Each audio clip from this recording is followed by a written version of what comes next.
5 excellent reasons to ignore the narcissist. Of course, apart from this one that's talking to you, because he is the font of all of the knowledge that you require. It's commonly the case that as a consequence of not understanding narcissism, failing to understand the necessities of a no-contact regime, and the obscuring power of emotional thinking, that a victim of the narcissist is drawn into some kind of interaction with us. The victim thinks that it is acceptable, for instance, to turn and at least be civil towards the narcissist if they bump into the narcissist on the street, or that they can turn and tear a strip off the narcissist, berating the narcissist for their behaviour. Possibly to ask the narcissist, why have you done what you've done? Or what do you think you're playing at when you said this to our daughter when she was with you last week? Getting on the telephone and lambasting the narcissist for what the narcissist has been saying about the victim, as you hear about the smears that have been put about concerning you.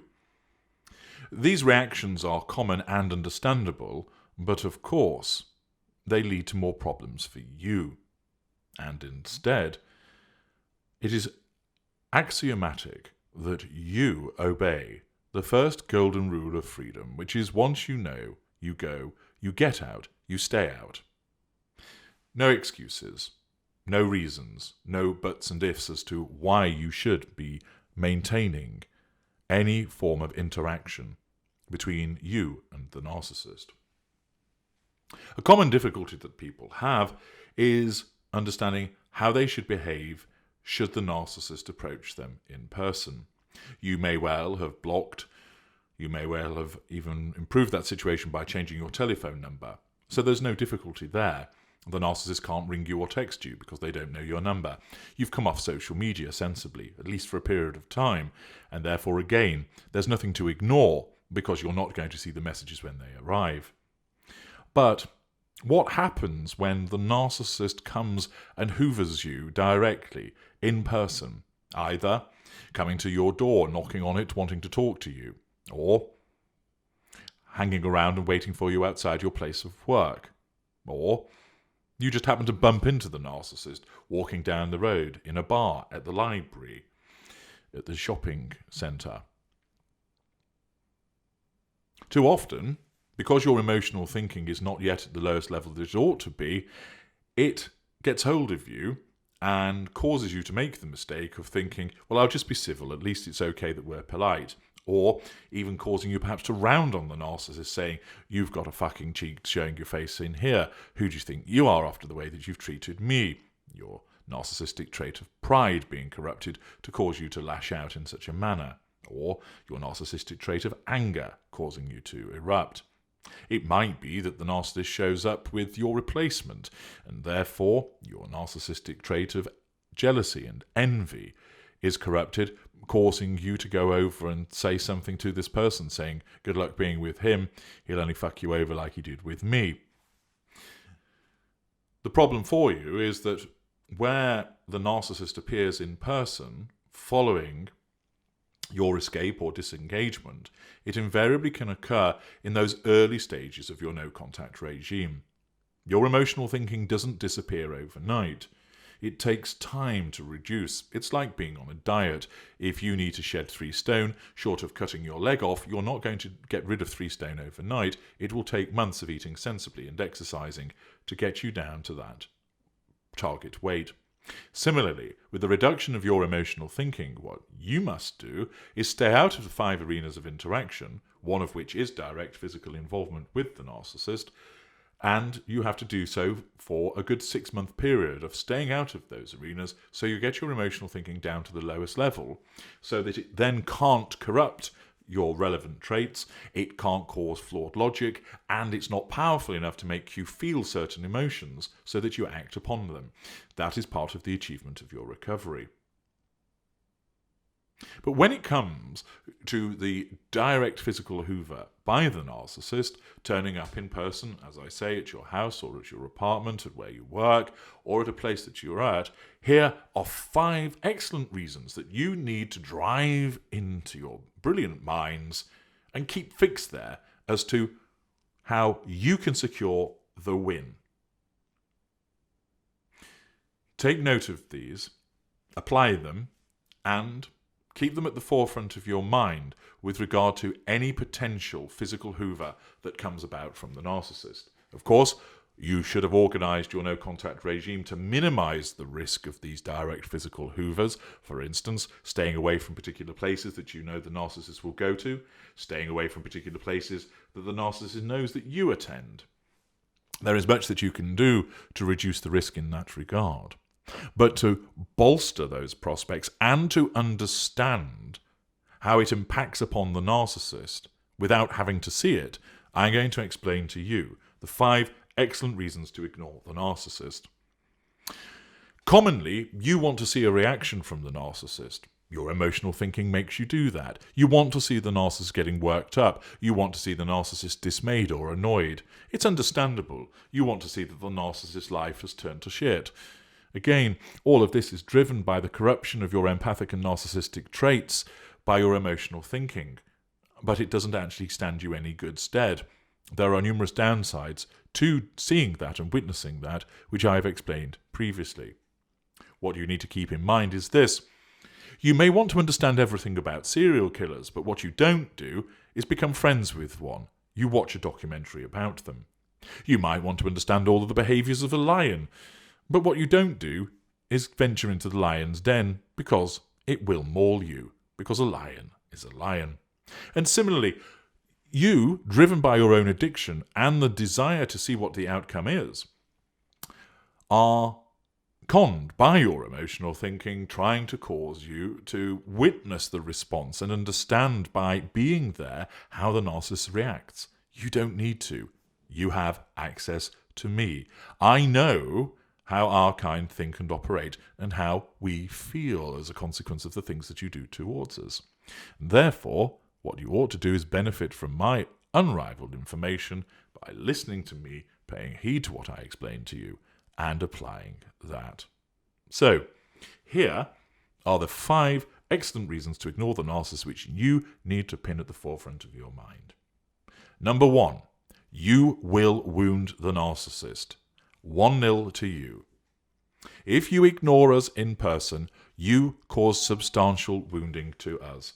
This is because we are expecting a feast of fuel, either consciously, where an aware narcissist, or unconsciously, where an unaware narcissist, because we receive the fuel through those various strands of the look in your eyes, the expression on your face, your body language, gestures, the words that you use, and the tone associated with those words. And therefore, we go expecting a banquet and a feast, and we are denied it. In the same way, if you go round to your friends and you're going around for coffee and you think they might serve you some cookies and they don't, you're not overly disappointed. But if they've invited you around for a 9-course tasting menu and then cancel at the last minute, you'll be much more disappointed. The effect is similar for us. Where our narcissism anticipates an in-person reaction, not only are we asserting control over you, but it's double bubble for us. We are going to draw a lot of fuel from you. There is that expectation, and if you deny it us, not only are you wounding us, but the wounding is substantial because the ignoring is in person. So when you don't open the front door, when you cross the street to avoid us, when you walk away from us, where you get up from the table at a restaurant and go to the restroom to avoid us, you cause substantial wounding. Number 2, you starve us of fuel. Fuel is our lifeblood, and we want it. So not only is it the case by ignoring us you wound us, making us feel unimportant, weakened, and vulnerable, but you also then starve us of the very thing that we need, which powers our construct. And therefore, by not giving us any fuel at all, because you ignore us, you will land another blow upon us. 2-0 to you. If you stop and chat with us and be civil, you'll give us fuel. If you look at us nervously, you'll give us fuel. If you walk away doing nothing, you don't give us any fuel. Don't think that the narcissist will stand there thinking, oh, this person's scared of me. Yes, the narcissist is likely to portray that to other people. And yes, the narcissist may well think that afterwards as a consequence of the self-defense mechanism that the narcissism imposes. But in that moment, when you ignore us, you wound us because you make us feel vulnerable and weakened. You're telling us that we aren't important And we must be important. We must be recognised and validated by the world. And you're starving us of the very thing that we need. Number 3, you avoid an adverse consequence. If you ignore us, you can't be disappointed in the failure to persuade us to do something that we won't do. If you avoid us, you don't suffer the lambasting that you ordinarily would get if you engaged with us in an argument. If you ignore us by staying behind a closed door, then all of the name-calling that might be issued just bounces off the door. You stick some headphones on, you can't hear it. Therefore, it doesn't impact upon you. If you're behind that closed door, you can't be beaten. You can't be spat at. You can't have your money taken. You see, ordinarily, if you engage with us, you risk suffering an adverse consequence, whether it's frustration at not getting an outcome, whether being physically assaulted, verbally assaulted, whether it's being made to feel belittled and invalidated. All of those things and more are the adverse consequences of the engagement. However, if you ignore us, you won't suffer those things, and therefore 3-0 to you. Number 4, you will not suffer a significant increase in your emotional thinking because you're not interacting with us. Yes, the moment you see us, your emotional thinking will go upwards slightly. But if you walk away, remain away, stay behind that closed door, put the headphones on, don't listen to what's being shouted through the letterbox, then you're not interacting with us, and therefore your emotional thinking can't climb. Emotional thinking is your enemy within. No contact is the way to get it down. And if you don't interact with us because you ignore us, you don't suffer an increase in emotional thinking. 4-0 to you. And finally, the 5th excellent reason to ignore the narcissist is that you decrease the risk of being hoovered, all else being equal. This is because, let us say on Monday you ignore the narcissist in person, on Tuesday you come on the narcissist radar. The narcissism asks, in the unconscious, is this person under control? Answer, no. Therefore, first law of narcissism, all appliances must be brought under control and kept under control. Therefore, the narcissism behooves the narcissist to try and assert control over you. However, in evaluating whether this should involve a hoover, one of the considerations is, has the narcissist been wounded recently, and if so, how recently and how substantial was it? And if you ignored the narcissist in person the day before, you caused substantial wounding. This wound remains raw, which means that on the Tuesday, unless there is some other criteria which overrides the wounding, and usually there isn't, for the most part, this means that narcissism, acting as a self-defense mechanism, will not drive the narcissist to then try and engage with you, because all it's doing is sending the narcissist into a situation where he's likely to be ignored again, meaning more wounding, starving of fuel, made to feel unimportant and weakened. The self-defense mechanism hasn't done its job. Therefore, by ignoring us on the Monday, you reduce the risk, all else being equal, of being hoovered for a few days, possibly a few weeks. Depends upon the other criteria and what else is going on in the narcissist fuel matrix. Conversely, if you interact with us in a friendly way, you increase the risk of being hoovered because you're then viewed as a friendly. And when you come on the radar the following day, the narcissism basically says, have we been wounded recently? No. Good. Therefore, you're more likely to be hoovered.